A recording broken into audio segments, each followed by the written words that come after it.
సరే, ఈ కాళేశ్వరం ప్రాజెక్ట్ పైన చాలా అవినీతి జరిగింది. 1,00,000 కోట్లు పైననే దోచుకున్నారు అని చెప్పేసి కాంగ్రెస్ వాళ్ళు అంటా ఉన్నారు. సో దీనిపైన మీరేమంటారు సార్? వాళ్ళు మాట్లాడే వాళ్ళు నిజంగా కూడా అవివేకులు అని చెప్పి చెప్పక తప్పదు. ఎందుకంటే కాళేశ్వరం ప్రాజెక్టు కట్టిందే 1,00,000 కోట్లతోటి ప్రాజెక్టు కడితే 98 లక్షల కోట్లతోటి ప్రాజెక్టు కడితే 1,00,000 కోట్ల అవినీతి జరిగిందంటే అంతకంటే అవివేకం ఏముంది? వాళ్ళు చెప్పే దానిలోనే తప్పు కనపడతా ఉంది కదా.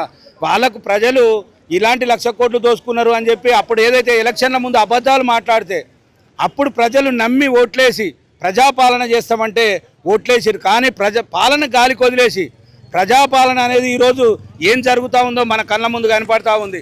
ఎక్కడ చూసినా పోలీస్ రాజ్యం కనపడతా ఉంది. ఈరోజు అన్నీ ఎక్కడ కూడా ఆంక్షలు పెట్టి ప్రజలను ఇబ్బందులకు గురి చేస్తూ ఉన్నారు.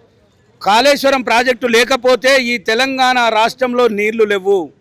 రైతులందరూ కూడా ఈరోజు కాస్త పంట పండుతుంది అంటే అది కాళేశ్వరం ద్వారా పంట పండుతూ ఉంది, రంగనాయక సాగర్ ద్వారా పంట పండుతూ ఉంది, మల్లన్న సాగర్ ద్వారా పంట పండుతూ ఉంది, కొండపోచమ్మ సాగర్ ద్వారా పంట పండుతూ ఉంది, మిడ్ మానేర్ ద్వారా పంట పండుతూ ఉంది. ఈరోజు ఈ ప్రాజెక్టులన్నిటికీ కూడా నీళ్ళు వచ్చేది ఓన్లీ కాళేశ్వరం నుంచే కదా. మళ్ళీ అలాంటి కాళేశ్వరంను ఇలా మంచి గొప్ప వ్యక్తుల గురించి కేసీఆర్ గారు 14 సంవత్సరాలు పోరాటం చేసి ఈ ప్రాంత ప్రజలకు, ఈ ప్రాంత రైతుల కోసం, ఈ ప్రాంత రైతులకు ఆకాంక్ష నెరవేర్చడం కోసం తాను కష్టపడి పనిచేసి హరీష్ రావు గారు 3 సంవత్సరాలలో ఇంత గొప్ప ప్రాజెక్టును పూర్తి చేస్తే అది దాన్ని అది ఏదైతే ప్రజల్లోకి వెళ్ళి ప్రజలందరిలో గొప్ప పేరు వచ్చి ఈరోజు భారతదేశం అంతా కూడా ఆ ప్రాజెక్టు వైపు చూస్తూ ఉంటే ఓ సుప్రీంకోర్టు లాంటి ఉన్నత న్యాయస్థానమే చాలా గొప్పగా కట్టిరు ప్రాజెక్ట్ అని చెప్పి కితాబ్ ఇచ్చింది. అలాంటి విషయాన్ని కేవలం బురదల్లే ప్రయత్నం చేస్తూ ఉన్నారు. అవినీతి పేరు మీద ఏదో మాట్లాడి వీళ్ళ పేరును కొంచెం కిందికి దిగజార్చాలనే ప్రయత్నం చేస్తూ ఉన్నారు. కానీ ప్రజలకు తెలుసు, రైతులకు తెలుసు, నీతి నిజాయితీతో పనిచేసినటువంటి కాళేశ్వరం ప్రాజెక్టును పూర్తి చేసినటువంటి నాయకుడు హరీష్ రావు, దాన్ని సంకల్పం చేసింది కేసీఆర్ గారు. వాళ్ళు ఎలాంటి మరక లేకుండా నీతి నిజాయితీతోటి కడిగిన ముత్యంలాగా బయటికి వస్తారు. ఈరోజు ప్రజలకు తెలిసిపోయింది పాలేవో నీళ్ళేవో అని. ఈరోజు ప్రజలందరూ కూడా గమనిస్తూ ఉన్నారు. ఎక్కడ కూడా ఇలాంటి చిల్లర మాటలు మాట్లాడే ఈ ప్రభుత్వానికి తగిన గుణపాఠం చెప్పే రోజు దగ్గరలో ఉందని చెప్పి తెలియజేస్తా ఉన్నాం. కొన్ని కోట్లు దోచుకున్నారు అది ఇది అని చెప్పేసి కాంగ్రెస్ వాళ్ళు కూడా అంటా ఉన్నారు. అదే మాట చక్కటి క్వశ్చన్ చేసిర్రు. నాగార్జున సాగర్ 1950s కట్టారు మేడం. 1950s నాగార్జున సాగర్ కడితే దాని యొక్క అంచనా వ్యయం అంటే దాదాపు ఆ రోజు సపోజ్ ఒక 1000 కోట్లు అనుకుంటే అది 1300 కోట్ల వరకు కూడా పెంచారు. అంటే ఒక 5% 5 రెట్లు కూడా దాని అంచనా వ్యయం పెరిగింది. అట్టనే సింగూరు కావచ్చు, శ్రీరామ్ సాగర్ కావచ్చు, ఏ ప్రాజెక్ట్ కట్టినా ముందుగా అనుకున్నటువంటి వ్యయం ఒకటైతే దాన్ని పెరుగుతూ ఉంటుంటుంది. ఎస్టిమేట్ కాస్ట్ అనేది పెరుగుతూ ఉంటుంది, డిపిఆర్లో యాడ్ చేస్తూ ఉంటాం. ఇక్కడ మూర్ఖులు మాట్లాడే మాట కాకపోతే 94,000 కోట్ల రూపాయలు ఇప్పటి వరకు కాళేశ్వరం ప్రాజెక్టు కట్టింది.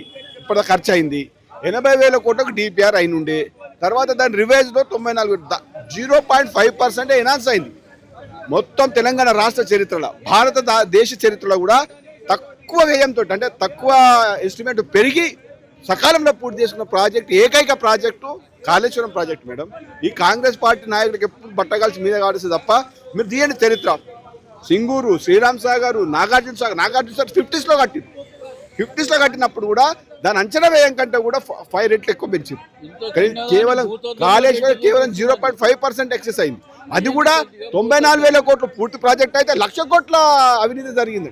కొన్ని వేల కిలోమీటర్ల సొరంగ మార్గం ద్వారా 3 బ్యారేజీలు కట్టి లక్షలాది ఎకరాలకు నీళ్ళు ఇచ్చి వేలాది చెరువులు నింపి ఇంత మీకు తెలుసో తెలియదు మేడం, మీకు కూడా ఐడియా ఉంటుంది.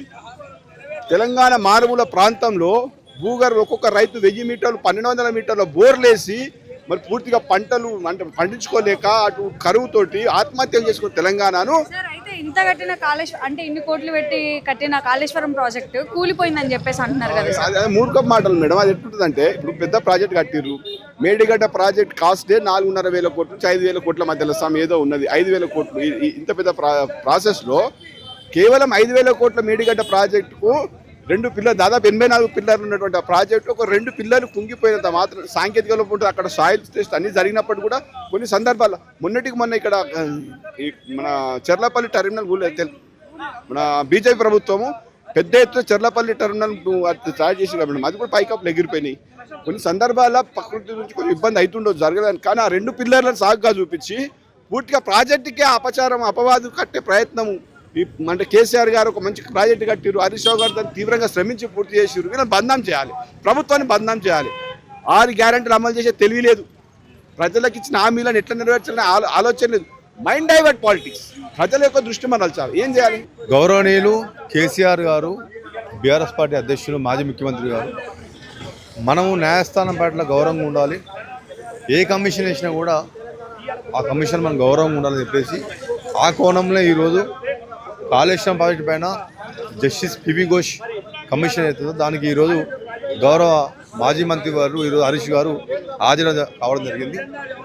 గతంలో మనం అనుకున్న విధంగా ఏంటంటే 2 days బ్యాక్స్ ఈ నెల 7వ తారీఖునే తెలంగాణ భవన్లో ఈ యొక్క కాళేశ్వరం ప్రాజెక్టు గురించి యావత్ ప్రపంచంలో ఉన్నటువంటి తెలుగువారి కానీ అందరూ కూడా గౌరవ హరీష్ రావు గారు వివరించడం జరిగింది.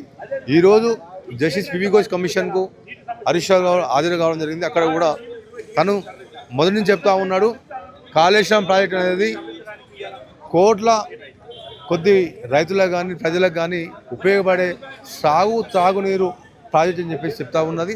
దానికి అనుగుణంగానే వాళ్ళు గత ప్రభుత్వం కేసీఆర్ గారి ప్రభుత్వం చేసినటువంటి అభివృద్ధి, దాంతోపాటు దానివల్ల వచ్చిన లాభాలు, దానివల్ల వచ్చినటువంటి వివిధ ప్రజలు ఏ విధంగా హ్యాపీ ఫీల్ అయ్యారో అదే ఈరోజు గౌరవ పివి ఘోష్ కమిషన్ ముందు చెప్తా ఉన్నారు. మనం ఈ యొక్క రాష్ట్ర ప్రభుత్వం యొక్క వ్యవహారం పరిశీలిస్తే దొంగే దొంగ అన్నట్టు ఉన్నది. ఎందుకంటే రేవంత్ రెడ్డి సర్కారు గతంలో ఈ యొక్క రాష్ట్రంలో అధికారం రాకముందుకు ఏదైతే హామీలు ఇచ్చిందో హామీలను సైడ్ ట్రాక్ చేయడానికి ముఖ్యంగా లగిచర్ల కానీ, హైడ్రా కానీ, మూసీ కానీ, ఈరోజు ఈ కమిషన్ కానీ ఏదైతే ఉన్నదో ఇదంతా ప్రజలని వాళ్ళ యొక్క డైవర్షన్ చేయడానికి చెప్తే రేవంత్ రెడ్డి మోసాలతోటి డబ్బు సంచులు మోసి వచ్చి ఈ యొక్క రాష్ట్రానికి ముఖ్యమంత్రి వ్యవహరిస్తూ ఉన్నాడు. రేవంత్ రెడ్డి వ్యవహారం చూస్తూ ఉంటే పరిపాలన దక్షత లేనటువంటి నాయకుడుగా, జ్ఞానోదయం లేనటువంటి నాయకుడుగా భావించవచ్చు. ఎందుకంటే అతను ఎమ్మెల్యేకు ఎక్కువ, మంత్రి తక్కువ, తను నేర్చుకునే పరిస్థితులు లేడు. వాళ్ళేమన్నారంటే కొన్ని 100 కోట్లు కాళేశ్వరం పైన తీసుకున్నారు, దోచుకున్నారని చెప్పేసి అన్నారు. దీనిపైన మీరు ఒకటి వినండి మేడం, కాళేశ్వరం ప్రాజెక్టు అంచనా 80 కోట్లు, లక్షల కోట్ల అవినీతి అని చెప్పండి. ఏమైనా బుద్ధి ఉండాలి కదా. వాళ్ళ ప్రాజెక్టు 80,000 కోట్లు, లక్ష కోట్ల అవినీతి ఎక్కడ జరుగుతూ ఉంటుంది. తను వివరిస్తూ ఉన్నట్టు తీరిందంటే దొంగే దొంగ అన్నట్టు వివరిస్తూ ఉంటే చెప్తే కాళేశ్వరం ప్రాజెక్టు ఎక్కడ కూడా అవినీతి జరగలేదు. కాళేశ్వరం నుంచి కనీసం 1 ఎకరానికి కూడా నీళ్లు రాలేదు అని చెప్పేసి అంటా ఉన్నారు సార్. నిజం ఎంత ఉంది ఇందులో? కాళేశ్వరం ప్రాజెక్ట్ నుంచి 1 ఎకరా కూడా రాలేదని మాట్లాడితే వాళ్ళ అవగాహన రాహిత్యానికి అది నిదర్శనం అండి. ఎందుకంటే 20.33 లక్షల ఎకరాలు కాళేశ్వరం ప్రాజెక్టు ద్వారా ఈరోజు సాగు జరుగుతూ ఉంది. కేవలం దానికి మాత్రమే కాదు, సాగునీటి కొరకు, అదేవిధంగా మరి త్రాగునీటి కొరకు, ఇండస్ట్రియల్ యూజ్ కోసం కూడా ఈరోజు కాళేశ్వరం ఉపయోగపడుతూ ఉంది. ఈరోజు ఇండియా టుడే అనేటువంటి ఒక ప్రతిష్టాత్మకమైనటువంటి మ్యాగజైన్లో Telangana is rice bowl of India అని రాయడం జరిగింది. ఈ అన్ని విషయాల మీద అవగాహన లేదు రేవంత్ రెడ్డికి. కాబట్టి వాళ్ళు పబ్లిక్ని డైవర్ట్ చేయాలనేటువంటి ఉద్దేశంతో ఈ ఫాల్స్ అలిగేషన్స్ చేస్తారు. అయితే రేవంత్ రెడ్డికి తెలియని విషయం ఏంటంటే ప్రజలందరూ ఆయన కంటే కూడా చైతన్యవంతులు ఉన్నారు. ఈ విషయం అందరికీ తెలుసు. రైస్ బౌల్ ఆఫ్ ఇండియా ఈరోజు అయ్యింది తెలంగాణ అంటే అది కేసీఆర్ వల్ల, కాళేశ్వరం ప్రాజెక్ట్ నిర్మాణం వల్లనే. ఇంత పెద్ద ప్రాజెక్ట్ నిర్మించాక కూడా మరి కాళేశ్వరం కింద కాళేశ్వరం కూలిపోయిందని అంటున్నారు కదా సార్. ఇంత పెద్ద కాళేశ్వరాన్ని నిర్మించినాక కూడా కూలిపోయిందని చెప్పేసి అంటున్నారు. దీనిపైన మీరేమంటారు? లేదండి, కాళేశ్వరం ప్రాజెక్ట్ అంటే ఒక్క ప్రాజెక్టు కాదు. కాళేశ్వరం ప్రాజెక్టు 500 కిలోమీటర్లు విస్తరిస్తూ ఉంది, నీళ్ళు అందుతూ ఉన్నాయి. అంత మాత్రమే కాదు, దానికి 7 లింక్స్ ఉన్నాయి, 20 బ్యారేజీలు ఉన్నాయి. వీటన్నిటిలో కూడా అన్ని కరెక్ట్గా ఉన్నాయి. కేవలం మేడిగడ్డ ప్రాజెక్టు దగ్గర మాత్రం 4 పిల్లర్లకు క్రాక్ రావడం జరిగింది. ఈ విషయమై స్వయంగా కన్స్ట్రక్షన్ చేసినటువంటి L&T కంపెనీ ఏదైతుందో దానిలో టెక్నికల్గా కొన్ని డిఫెక్ట్స్ వచ్చినాయి, దాన్ని మేము రెక్టిఫై చేస్తామని చెప్పడం జరిగింది. ఇది క్లియర్ కట్. మరి ఇంత పెద్ద ప్రాజెక్టు కట్టినప్పుడు కొన్ని టెక్నికల్ ఎర్రర్స్ అనేటువంటి జరుగుతూ ఉంటుంది. దానికి పూర్తి బాధ్యత మేము వహిస్తున్నామని L&T కంపెనీ చెప్పడం జరిగిన తర్వాత కూడా వీళ్ళకి ఏమీ చేయాలో అర్థమైతలేదు. కోడిగుడ్డు మీద ఈకలు వీకినట్టు పబ్లిక్ యొక్క దృష్టిని మరలించడానికి మాత్రమే ఈ నోటీసులు, ఈ ఎంక్వైరీ అని చెప్పేసి చేస్తూ ఉన్నారు.